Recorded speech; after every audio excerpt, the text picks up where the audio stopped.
Mheshimiwa Rais, nizungumze kama waziri, kwa maana tamko langu la leo ndio tamko la nchi nzima. Ndio. Kwa hiyo nikushukuru kwa kuniunganisha na madiwani wa Arusha. Ndio. Na nitakachokiongea leo ndio. Maana yake nazungumza na madiwani kote nchini. Sawa kabisa. Kwa hiyo nikupongeze sana kwanza. Ndio.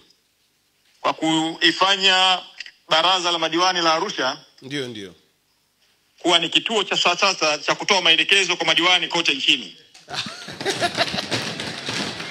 Nakushukuru sana Mheshimiwa Waziri.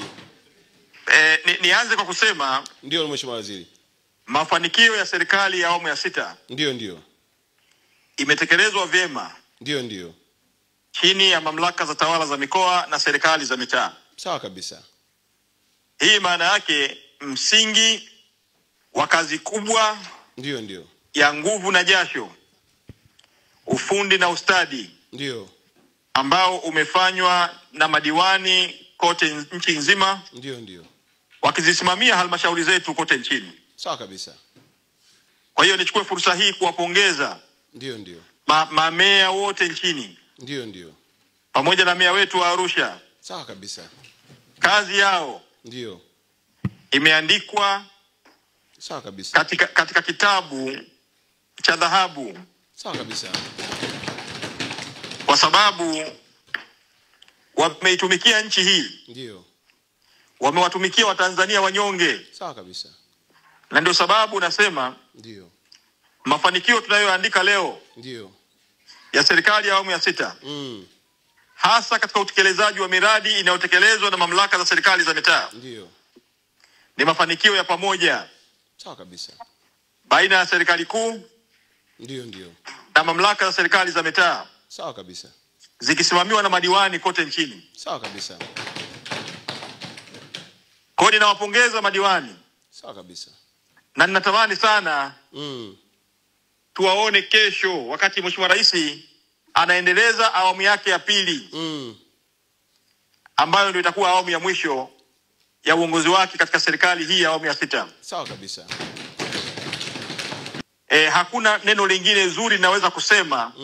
Ni lazima tufanye kazi kwa bidii kwa ajili ya Watanzania. Sawa kabisa. Na kwenye hili niko tayari kula kiapo. Sawa kabisa. Kwa sababu tunayaona mafanikio makubwa ambayo yamefanyika katika awamu hii. Sawa kabisa. Kwa hiyo nichukue fursa hii kuwashukuru sana na kushukuru wewe kwa kazi kubwa na kazi nzuri katika mkoa wa Arusha. Ndio. Umefanya kazi nzuri sana. Nashukuru sana mkuu. Na sisi ndani ya TAMISEMI tunakupongeza. Nashukuru sana mkuu. Vipo vifaa vya kazi ambavyo walikuwa wakivitumia. Ndio. Ambavyo kimsingi tunaita kama ni vyombo vya kulia. Kama sahani na kijiko. Sawa kabisa.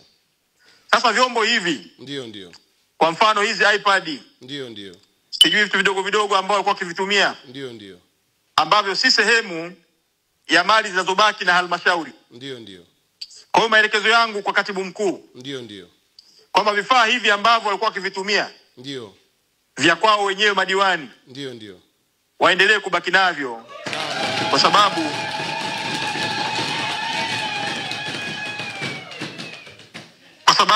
ndio humo ndani wameweka siri zao. Ndio. Barua pepe zao. Ndio. Wameweka sijui mawasiliano yao na ndugu zao. Kwa hiyo maelekezo yangu nimekusha muelekeza katibu mkuu. Ndio. Kwamba vifaa hivyo ambavyo si sehemu ya mali za halmashauri ndio ziendelee kubaki kwa madiwani. Tunakushukuru sana.